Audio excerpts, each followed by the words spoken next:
It always looks the same. He's a wimp. He's kind of funny. He's one of those you can kind of slap around. But getting him out is really difficult.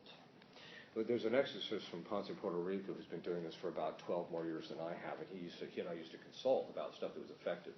Every demon has a nemesis. God establishes a particular saint to be the nemesis of a particular demon.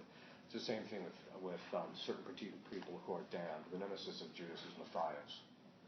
So if you call Matthias down, you can pretty much get Judas under control. But getting Judas out is very difficult. And Judas usually gets in because there's some form of the person's been severely betrayed or they betrayed someone. Another one, in Annalise Michel, Hitler. I've heard of Hitler in more than one case. I've never come across the guy. Judas, Nero, Diocletian. I think of who else it was. I haven't heard of Stalin being a possessor of thing. Stalin, I don't know if he was possessed or just nuts. But anyway, yeah. I've never heard of this concept. I thought that when somebody died, it was just heaven, hell. Yeah, it's just that those are in hell that are particularly evil. God does allow them to come back. But usually it's because there's a specific reason why he wants that particular person possessing. It's not, like I said, it's very rare. So, one of the ways, too, it's not psychological, is people will say, my name is Judas. So you'd ask him a question. What do you think about Our Lady? If he starts crying, or if he gets very sad, it's Judas.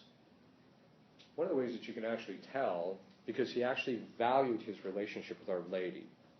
And when he betrayed her son, he lost that relationship and that hurt him. One of the ways that you know for certain that it's psychological and is not diabolical relationship to possession is how the person talks about Our Lady. In the entire time that I've done exorcisms, of solemn exorcisms, I've done between 1,500 and 2,000 over about 50 to 60 people. And of the minor exorcisms, I've done somewhere in the range of about 9,000.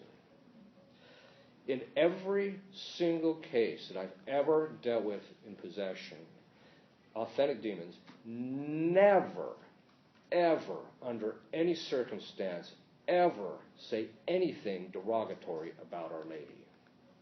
Because the reprisal is simply too severe on the side of Christ. So if you get someone who's referring to Our Lady as a bitch, you're not possessed. You know it. I mean, usually there's other signs, but just like, sorry, demons don't do that. They're not that stupid. Now, they'll refer to other saints and stuff in derogatory fashions.